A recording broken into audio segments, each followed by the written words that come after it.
gente vai passar um vídeo que ela produziu, porque o risco de cair a conexão era muito grande, que era a Tá, performance ao vivo, e depois a gente vai conversar com ela sobre esse conteúdo que ela preparou.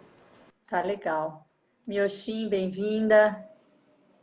Então vamos lá. Eu acho que hoje é assim uma honra estar recebendo a Wariu, que é monja da nossa linhagem, praticante antiga. A gente se conhece há muitos anos, desde o Zen do Brasil. Já fizemos muita prática juntas, fizemos bastante retiro juntas também. Dengaku Sensei também está aí, a Shoden Sensei também. Somos todos da mesma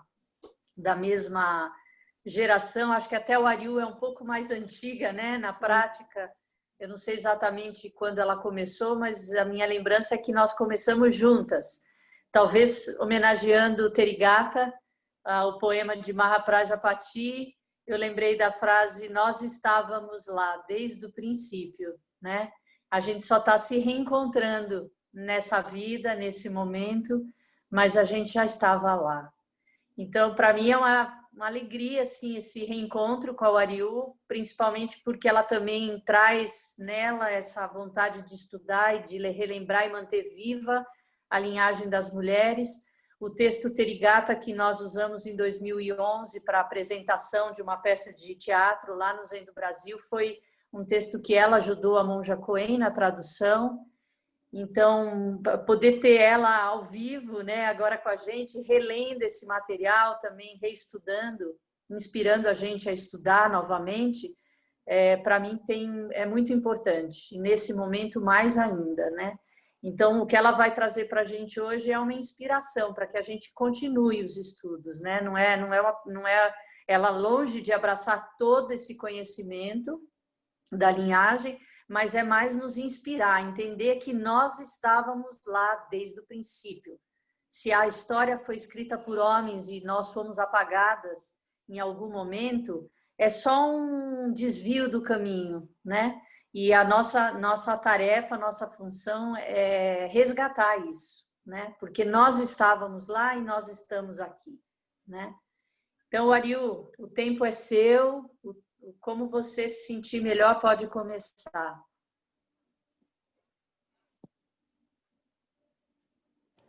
Microfone, Ariu Sensei. Tem que ligar seu microfone, Ariu Sensei. Tá sem microfone.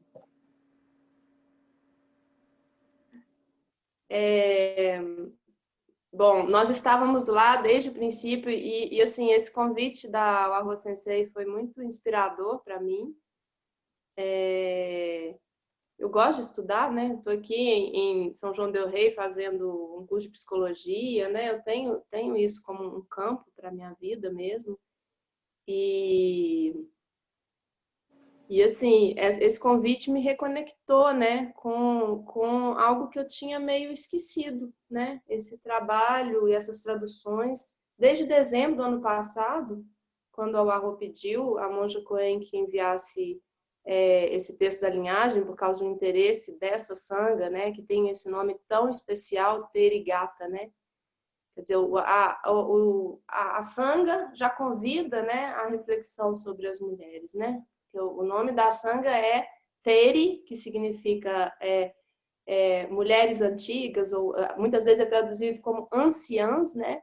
E gata, que seria canções, pequenos versos, né? Poemas. Os gatas, eles são muitas vezes usados para as práticas de meditação, né? Diárias. A gente coloca o verso do banheiro, o verso são gatas, né?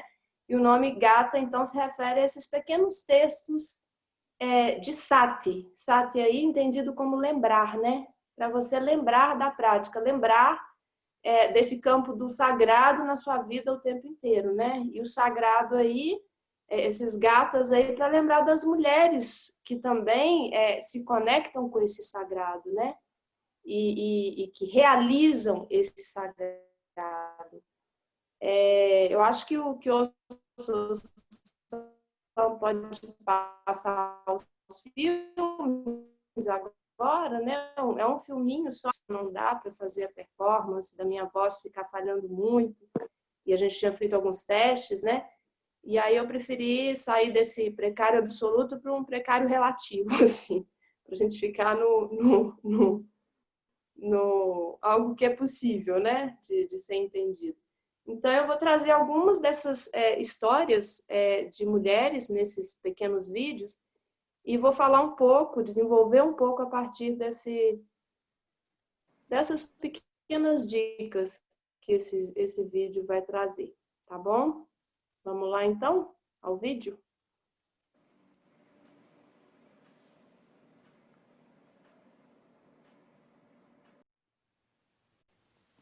Namo Tase Bhagavato Arahato Samam Sambuddhase Namo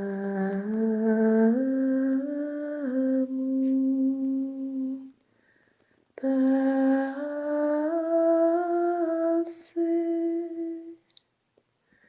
Bhagavato Arahato Samam Sambuddhase. Buddham Saranam Gacchami Dhammam Saranam Gacchami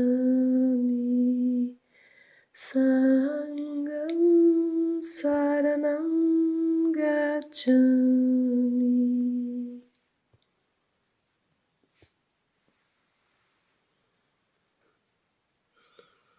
100 miles, 100 miles, 100 miles, 100 miles.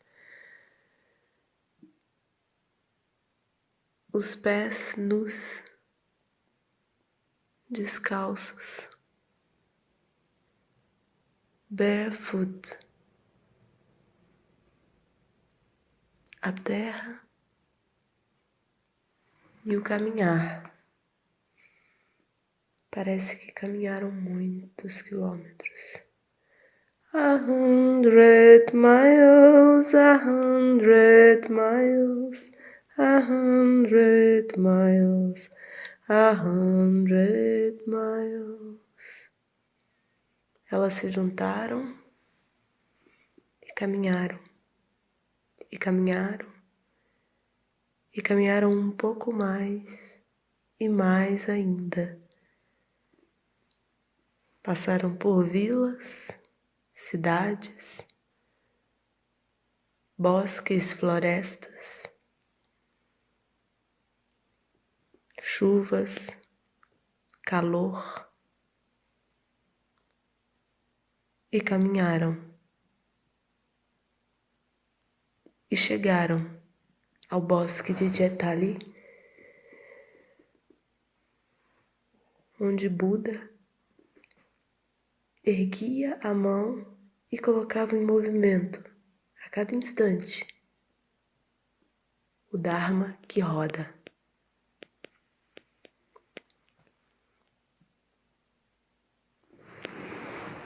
Caminharam, caminharam, caminharam, até chegar ao bosque de Vesali, onde Buda Shakyamuni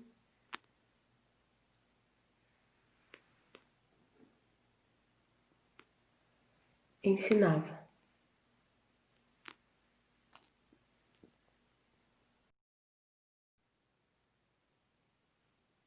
Uma pequena lamparina.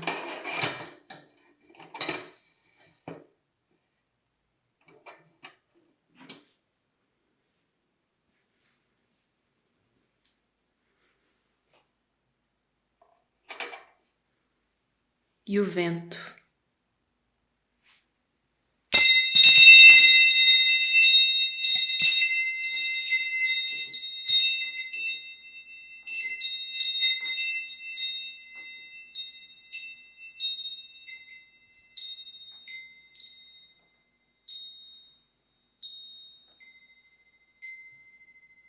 Todos na vila comentavam sobre a chegada daquele que era chamado o desperto, aquele que despertou, o Buda.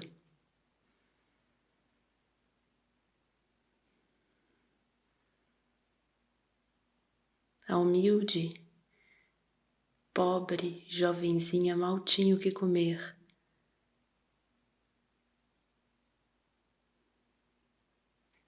Para conseguir uma pequena moeda, vendeu seus cabelos, ficaram tosados, e conseguiu óleo para uma pequena lamparina.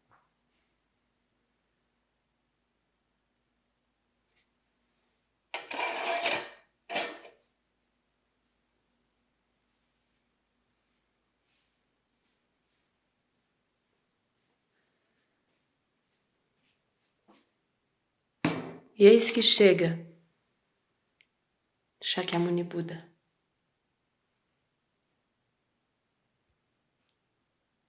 Na entrada da vila, todas aquelas tochas imensas acesas.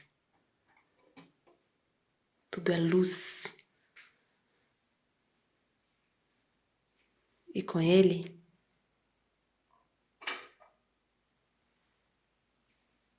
o vento.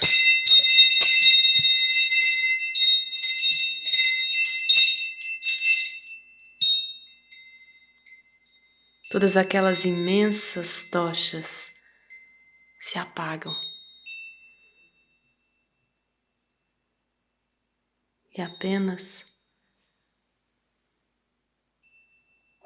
a pequenina luz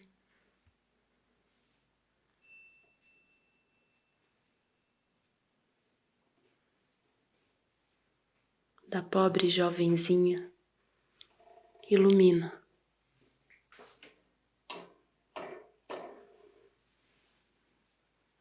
o caminho e a visita de Shakyamuni Buda. Nada se compara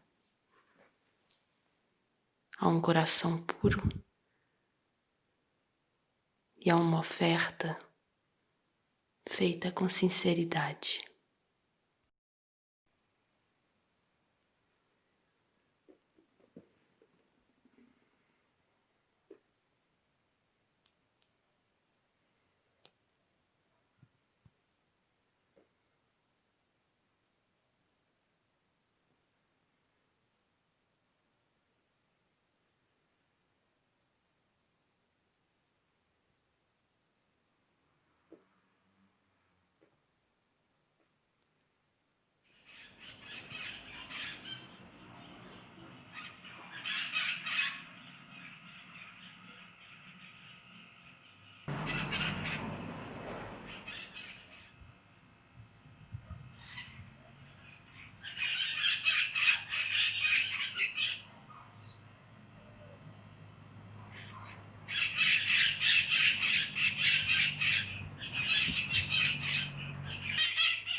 os pequenos contos, os pequenos poemas, versos, né?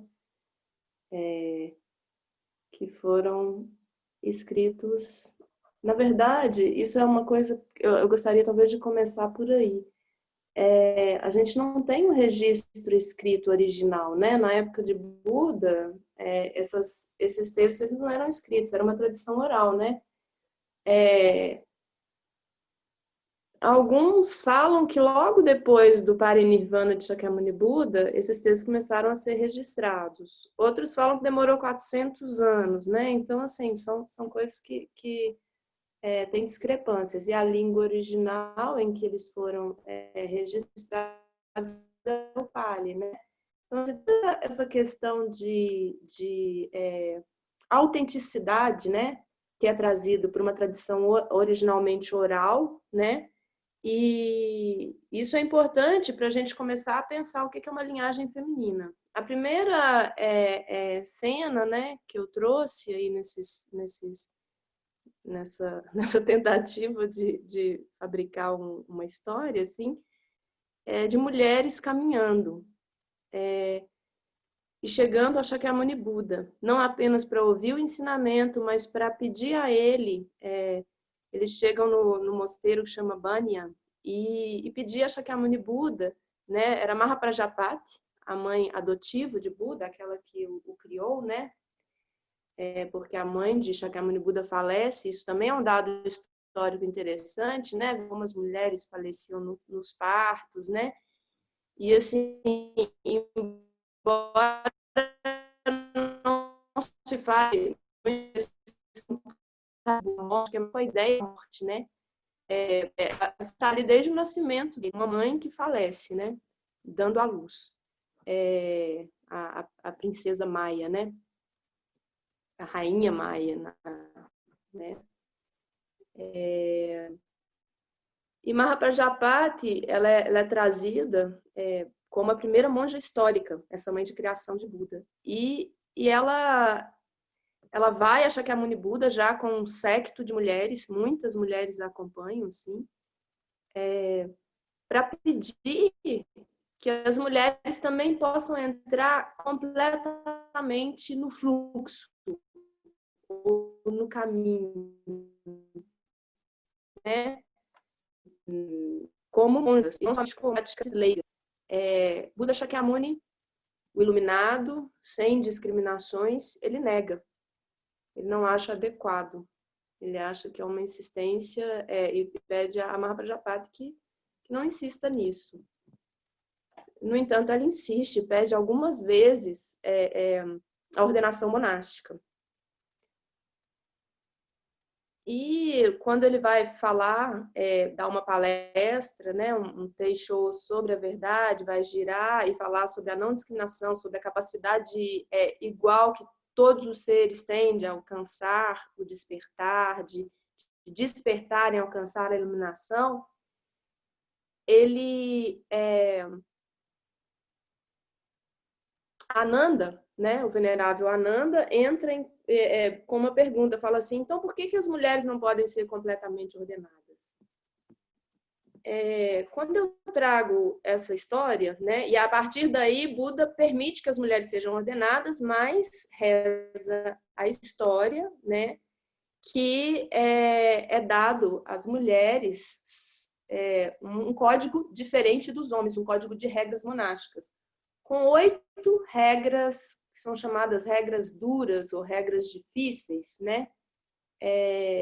E essas regras, elas estabelecem um lugar de submissão das monjas à ordem dos monges. E isso vem sido, através de séculos, né, 2.500 anos, vem sido usado como um modo de construir esse lugar das mulheres dentro do budismo como cidadãs ou monjas de segunda classe mesmo, né? Um lugar que não é um lugar de equidade.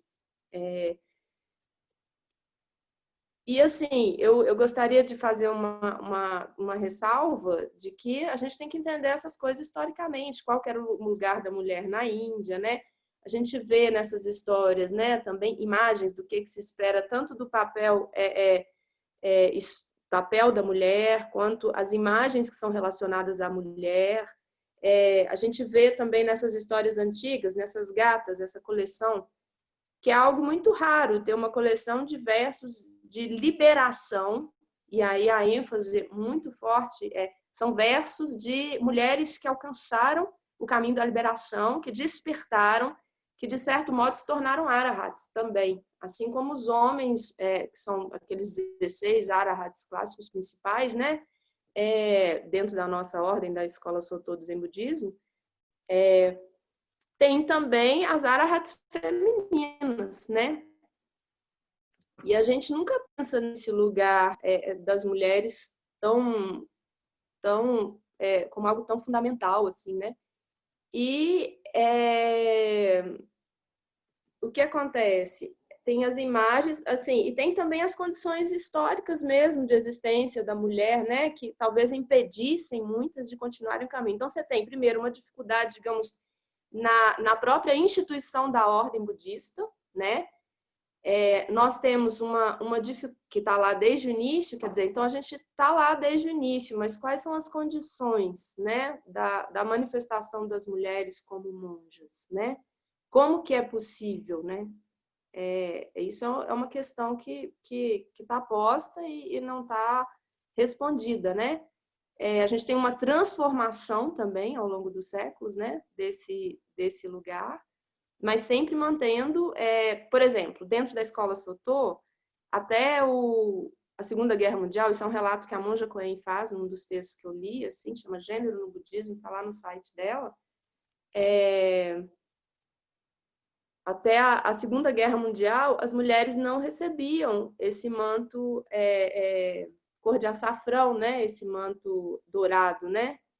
Elas andavam sempre com a oqueça, né? Que é esse manto de Buda, né? Que a gente recebe e muitas vezes a gente costura também na ordenação monástica. Esse manto ele não era dado às mulheres. Eu achei bem curioso, né, ver isso. Outra coisa, não se tem não é visto com bons olhos mulheres que começam a participar muito da vida política pública dentro das instituições budistas, né? Isso aparece também lá nesse texto.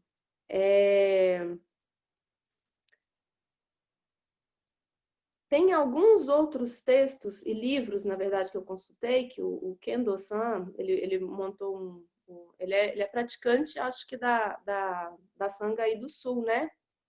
Dengaku Sensei e Shoden Sensei. E ele montou Ele é de Curitiba? É o Kendo Dengaku, Floripa, Santa Maria. Guilherme Kendo, é esse? Guilherme. Tá em Floripa. Esse. Ele até Asterigata, né? Essas canções das mulheres budistas antigas, é fundamental a gente não ficar focando também só no aspecto gênero, porque a gente começa, muitas vezes, a buscar dentro desse texto apenas isso do feminino, né? Esse lugar de qualidade do feminino e tal. E a gente, um texto que eu li, que eu achei muito importante, ele fala da importância de ver esses despertar, né, realmente como um despertar, e não necessariamente como um despertar de uma mulher, né? Agora, ao mesmo tempo, é importante a gente verificar que quando a gente diz que o despertar não é de uma mulher, também não é de um homem, né? Uma referência que a gente encontra é um pouco isso. Nos textos a gente fala sempre que quem desperta não é uma mulher, mas não se fala em textos da tradição que quem desperta não é um homem. Então, assim, isso já revela por si uma contradição mesmo, né? Por que a gente tem que justificar o despertar de uma mulher e não de um homem, né? E tem, por exemplo, também alguns textos que vão se referir as mulheres como pessoas que devem aspirar a se tornarem homens, a renascerem como homens, para poderem ter esse campo desenvolvido da prática, né? Ao mesmo tempo, está posto desde a origem do budismo, né? Essa equidade, né? Essa não discriminação. Então, a gente tem que viver ao longo de séculos de budismo com essa tensão entre nesse mundo relativo do absoluto não discriminatório e no mundo relativo esse lugar de discriminação histórica, né? E as transformações possíveis disto. Por exemplo, a gente não teria uma Wahō Sensei, né, vestida com manto laranja, com manto açafrão e e sendo líder de uma comunidade, né, como isso está se conformando aí, uma comunidade com esse nome muito forte, né, Therigatha, se não fosse esse caminho dessas mulheres que vieram antes também, né, e que insistiram primeiro em serem ordenadas, segundo em participarem da vida política pública das instituições, né, budistas, né, e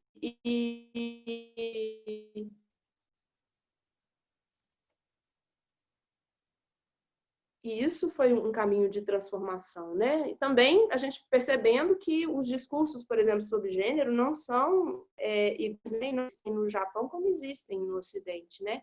Então, assim, nós estamos num budismo já no Ocidente, né? Então, já é outro campo de entendimento das relações de gêneros, né?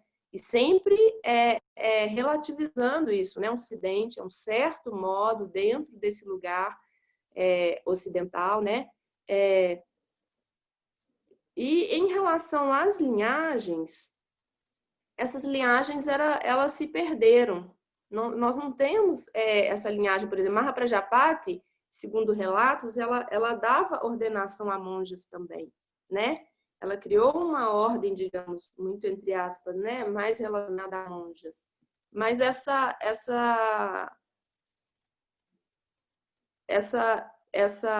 linhagem se perdeu, a gente não tem essa... Então, tem uma tentativa nos Estados Unidos, na Europa, tem uma sanga ligada ao mestre Deshimaru, sangas ligadas, sangas norte-americanas também, que fazem tentativas de reconstrução dessa linhagem, né? Eles vão fazer um círculo de mulheres, né? Esse círculo, ele tem sido transmitido já há alguns anos, junto com a transmissão masculina. Então, nós temos linhagem feminina e linhagem masculina. Acho que são coisas para serem muito bem pensadas e construídas, assim, né? Porque quando, por exemplo, o mestre Dogen vem lá da China, né? Ele traz uma linhagem que é uma linhagem que só constam homens, né? Dentro dessa linhagem, né? Mestres reconhecidamente despertos, né? E como que a gente pode pensar isso, assim? Porque ao longo de anos, né, eu recitei essa linhagem masculina, né?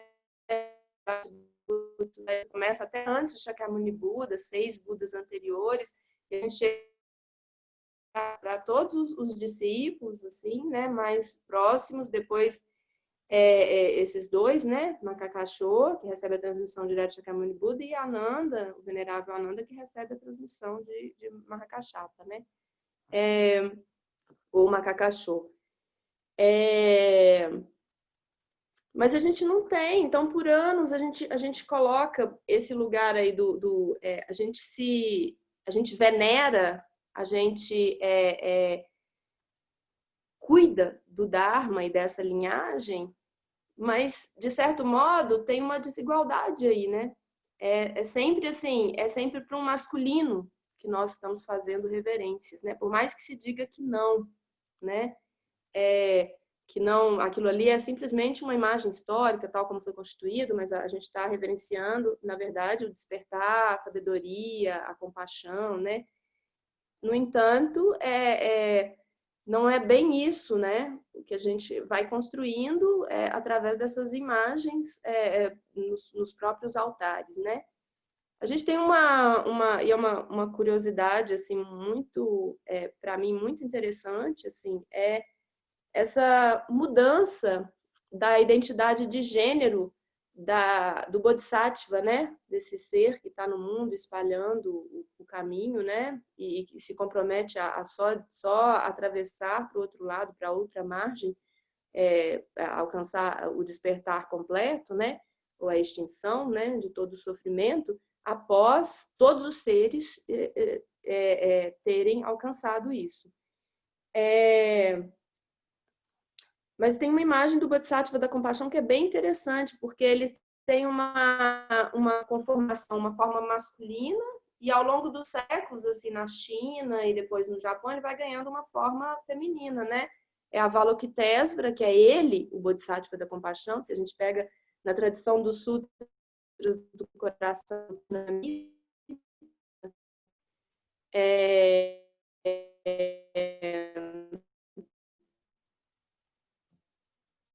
aparece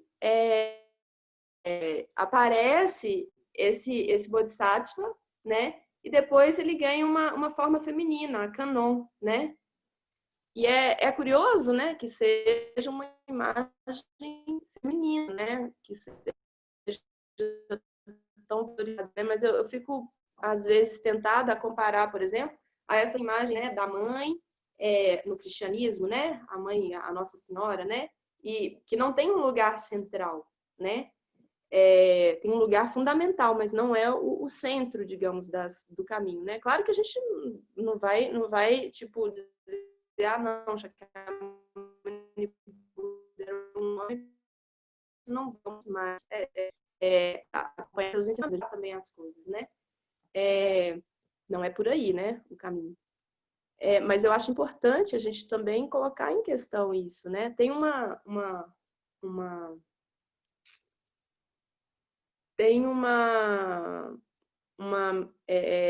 meditação que uma vez uma monja foi oferecer em presença do Dalai Lama e do budismo Vajrayana, né? E era uma meditação em que ela propunha que, de repente, todos começassem a imaginar no centro do altar, né? E todas aquelas imagens, aquelas imagens, né, masculinas, que elas fossem imaginadas como mulheres, né?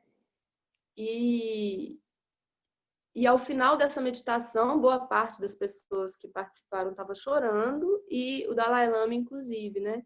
E ele, a partir dali, ele fala que é algo que havia sido ignorado, né? Por muito tempo, e que precisava ser olhado. É bem interessante esse momento, né?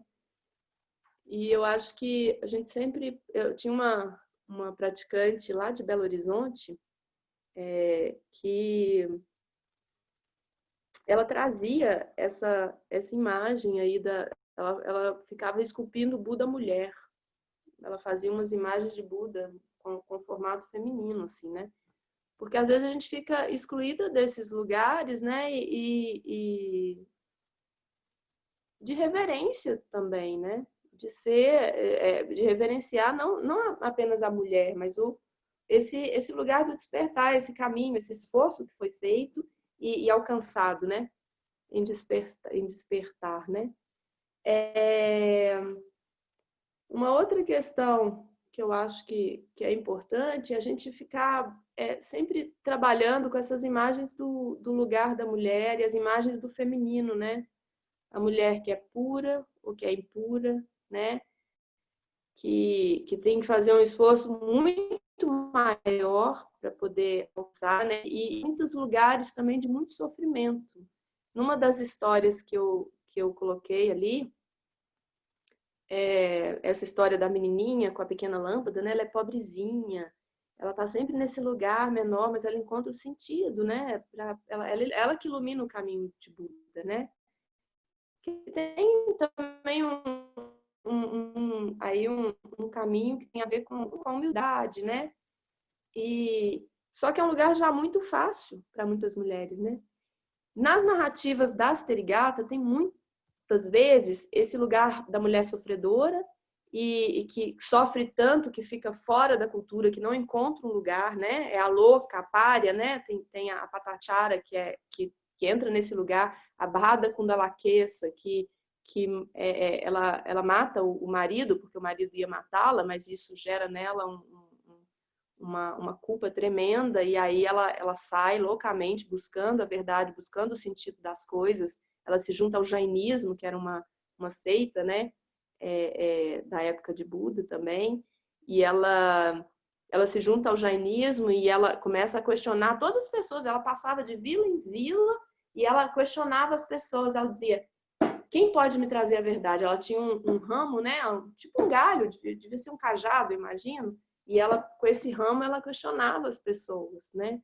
Quer dizer, é uma mulher de força e uma mulher sábia, mas que entrou num caminho difícil, de inquietação, né? E ela precisava esclarecer isso. E ela entra nesse caminho e encontra, em certo momento, um dos discípulos de Buda, que a conduz a Buda, e aí ela encontra essa tranquilidade, né? Esse lugar da tranquilidade mesmo, né? Da equanimidade. Tem outras mulheres que também ficam muito perdidas, né? A Patachara mesmo é uma... Nossa, quando eu li primeiramente, quando eu fui fazer a tradução do texto da Serighata, o teatro, né, da Serighata, ela é uma mulher extremamente sofredora, né? É uma mulher que perde, e aí a gente vê que ela está num lugar de mulher, né? Ela perde o marido, 2 filhos, né? O sofrimento da mulher relacionado a essa perda, né? Não sei se tem narrativas de homens que trazem essa coisa de perder a mulher, perder a esposa e os filhos, e isso gerar um sofrimento enlouquecedor, né? Ela perde a família toda, né? E numa tempestade, né? Perde um bebê recém-nascido, o marido, ela volta para a casa dela, ela tinha voltado para casa para ter o filho, o segundo filho, chega em casa sozinha, os pais tinham morrido, o irmão, todos tinham morrido na noite anterior. E ela enlouquece, né? E ela encontra em Buda também esse lugar de aquietamento, de serenidade.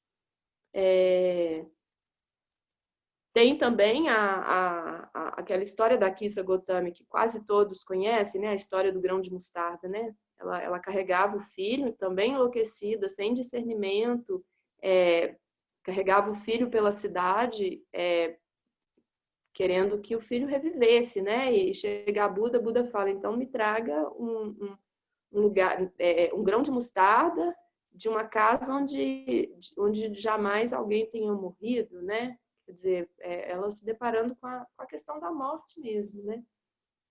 Da perda, ou do apego, né? E ela atinge a liberação também, é uma dessas mulheres do Therigatha. Essa narrativa da pequena menina aí, que a jovem que vende os cabelos, que eu trouxe, é uma narrativa que eu encontrei também no livro da Monja Coen, que chama Viva Zen. E essa história sempre me aparecia. E ela não está, essa história, ao que parece, não está nesses textos originais da Therigatha, mas é uma história pela qual eu tenho uma predileção. Então eu trouxe ela por inspiração mesmo. E eu verifiquei, tentando encontrar as fontes históricas dessa história, e ela parece ser uma história narrada por Nichiren, né? Que fundou a ordem do Nichiren Daishonin, mais ou menos, acho que no século XII, no Japão, no século VIII, não me lembro. E essas temporalidades são difíceis, né? São só 400 anos de diferença, né? Mas, assim, de qualquer modo, no Japão medieval, né? E bem lá no começo do budismo no Japão, essa história é trazida.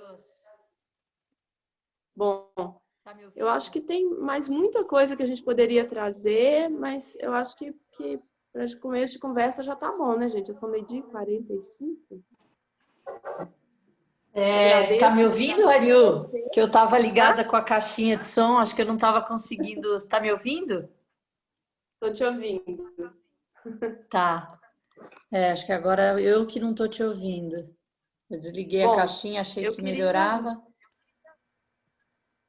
Eu queria agradecer ao ouvindo? Sensei pelo convite. Sim, estou ouvindo. Ao Kyoso-san, que editou o vídeo, sim, Só um de um jeito super minuto. legal, me acompanhou. e também ao Guilherme, né? Que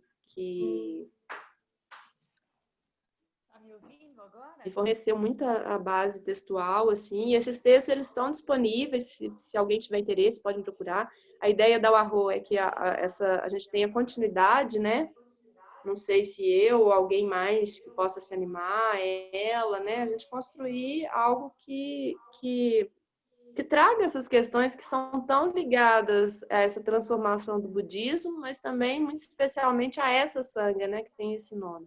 Acho que eu encerro assim. Obrigada. Eu acho que essa história é ficcional. Tem boa parte do filme não é baseada em fatos. Às vezes mistura alguns fatos. Por exemplo, eu acho que tem essa cena do grão de mostarda, né? No filme, não tem? Se eu não me engano. Eu vi esse filme faz muito tempo. Mas essa história é uma história, na verdade, da época de Buda, e não da época de Mestre Dogen, né? Então, são várias misturas mesmo que os filmes fazem, né? Eu não sei se alguém tem alguma informação aí mais precisa sobre isso, mas eu acredito que essa história seja ficcional, né? Eu acho que isso se refere, talvez, à aceitação de mulheres, né? E talvez tenha uma importância, né, no filme, né? Esse lugar aí, dessa mulher poder ser aceita como monja, né? Mas tem também, na época de Dogen, tem relatos, muitos relatos de monjas históricas, né? Elas apenas não conservam a linhagem, né? A transmissão, mas elas recebem esse reconhecimento do seu despertar, né? Não sei, talvez a Arro Sensei possa falar um pouco sobre isso também, não sei. Pode falar, alô, o som. Não estou ouvindo vocês, mas vocês me ouvem, tudo bem, é o que importa. Então, só essa pergunta que a Wariu, eu não sei quem fez, mas a Wariu respondeu sobre o filme, acho que foi o Alisson. Realmente tem muita parte que é ficção, né, no filme, e também traz um pouquinho de um aspecto ainda conservador em relação ao lugar das mulheres, né? Porque você vê, Dogen Sama pede que, não sei se foi com o Ejo ou Tetsugi Kai, que ele pede que ordene ela, e por que ela tem que ensinar crianças, né? Coloca a mulher nesse lugar ainda, né? De que a mulher cuida da casa e dos filhos. Eu acho que isso também trouxe um pouquinho no filme de um aspecto um pouco conservador em relação à questão do gênero ainda. Porque no Japão hoje, há muitos anos, a mulher tem o mesmo lugar que os homens. Então, as mulheres têm discípulos homens, tem homens mais velhos do que ela, e o lugar da mulher não é só para ensinar zazen para as crianças. Então, o filme para mim, peca um pouquinho por aí, quando ele traz aquela moça, né, na história. Mas eu agradeço ao Ariu, eu fiquei com algumas questões aqui que eu estou refletindo sobre em que momento que as mestras, que a gente já reconhece como mestras do caminho, já falecidas, vão entrar nessa... Porque a gente está falando de mulheres que viveram na época de Buda, né? Como você trouxe, de muito sofrimento, é porque estavam no desespero que adentraram o caminho, diferente das histórias de transmissão dos homens, quando você lê Denkoroku de Keizan Sama, né? Mas a história de Maha Prajapati não traz esse aspecto, porque ela já era líder de uma grande assembleia, ela não vem de um passado de terra arrasada, e ela foi a primeira monja histórica. Por que depois as histórias que se contam depois dela trazem esse cunho, né? É claro que você falou tudo, que tem a questão do momento histórico. As mulheres na Índia, naquela época, traziam essas histórias. Mas de lá para cá, quantas mulheres já não são reconhecidamente mestras, que já deveriam estar na linhagem, e a linhagem contada até hoje para lá atrás? Por exemplo, Charlotte Jokubeck, ela tem que entrar nessa linhagem das mulheres, né? Em que momento vão começar a vir outros nomes de mulheres na Europa que foram de grande despertar, que tiveram grandes alunos, que mantiveram a sanga? Então tem um hiato entre essa linhagem que o os Zen Centers estão resgatando, tanto São Francisco quanto Los Angeles, mas tem um hiato ainda, para muito lá atrás, né?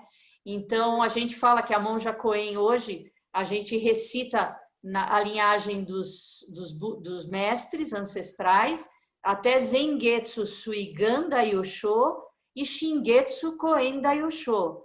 Em algum momento, nós vamos colocar outros nomes nas nossas leituras, e aí vai começar a ter uma linhagem mista, homens e mulheres caminhando juntos, né? Porque certamente a história não foi separada, como você falou, Mahaprajapati ordenou homens, certamente ela teve discípulos homens, né? Ou outras dessas mulheres do caminho.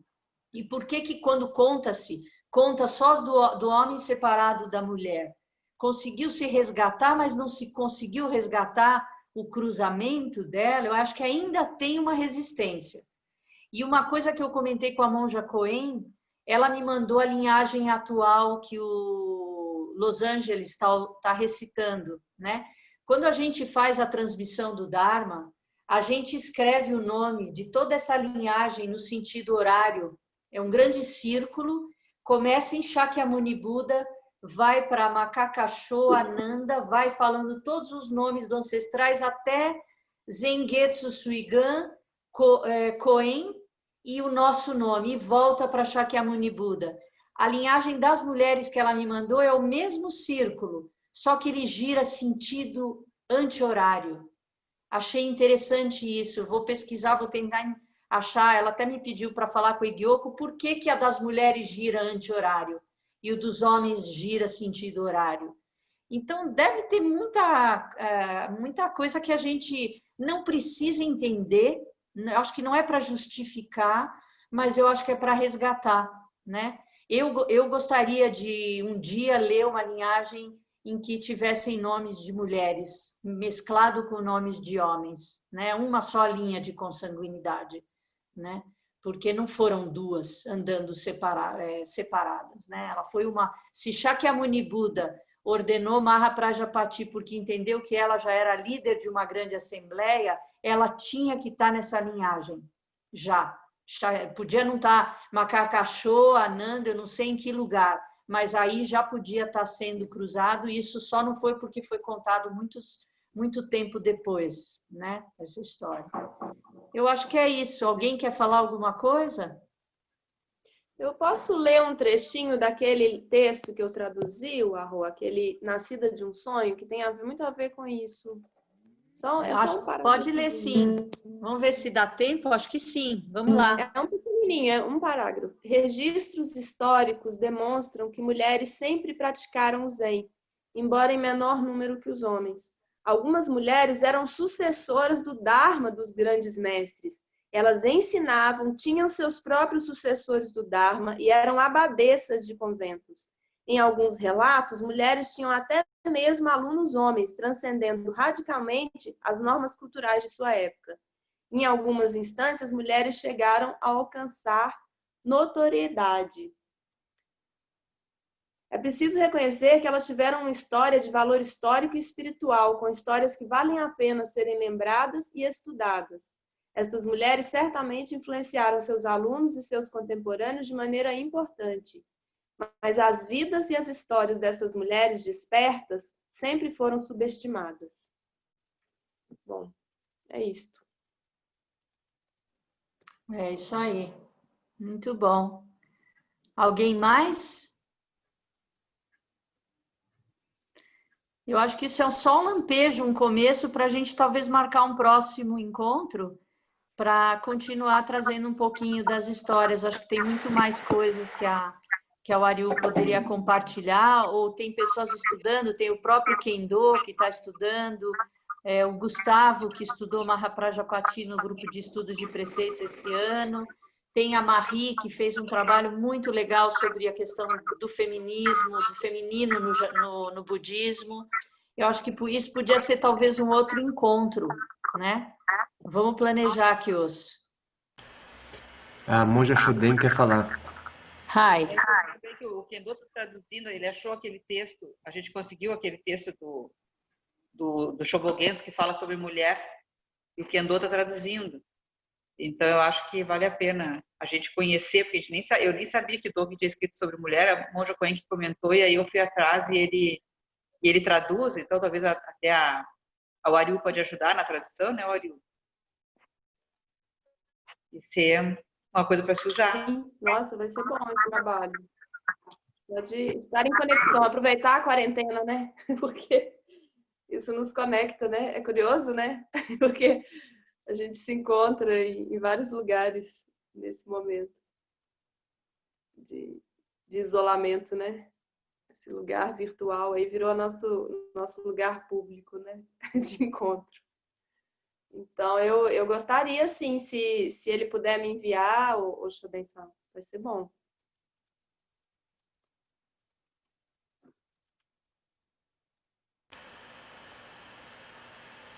Dengaku Sensei quer falar?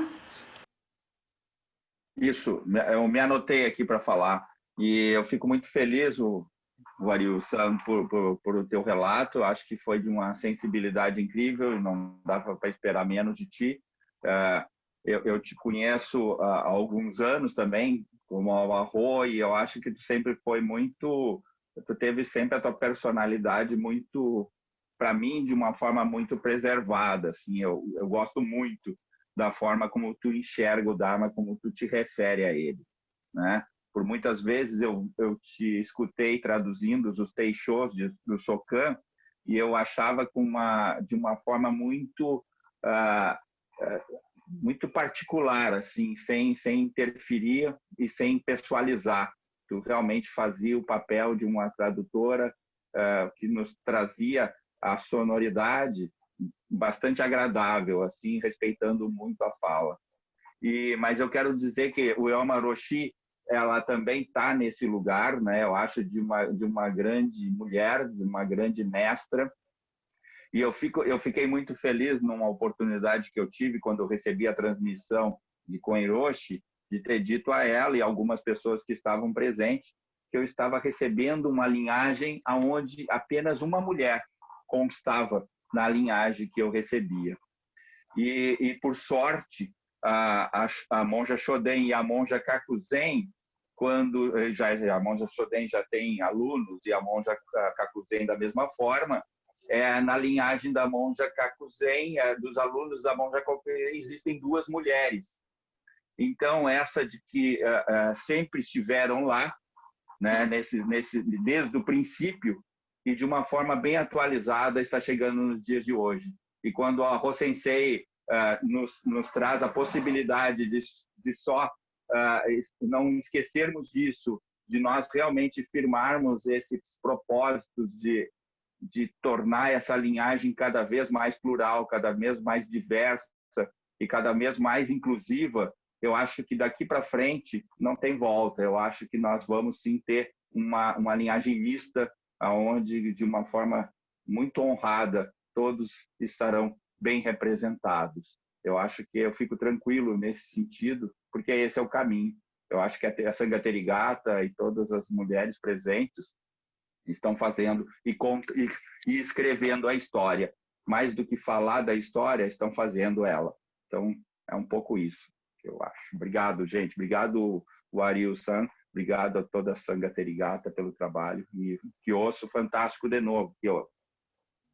Eu acho que, então, agradecer o Ariu pela disposição, assim, pelo coração mesmo, né? De estar aí na pandemia, de estar sem condições de tecnologia, de internet, mas junto com o Kyoso aí fizeram testes, Kyoso editou filme, eu acho que é isso, né? A gente está aí para se apoiar e para continuar praticando juntos, fazendo o que é possível nesse momento. É isso, agradeço vocês. Vamos encerrar, então? Então, vamos lá. Encerrando. Que os méritos de nossa prática se estendam a todos os seres e que possamos nos tornar o caminho iluminado. Todos, sem exceção, né, Dengaku Sensei? Obrigada, Kyoso. Obrigada, gente. Até mais tarde, até o Zazen. Obrigada, Shoden. Obrigada, Ariu.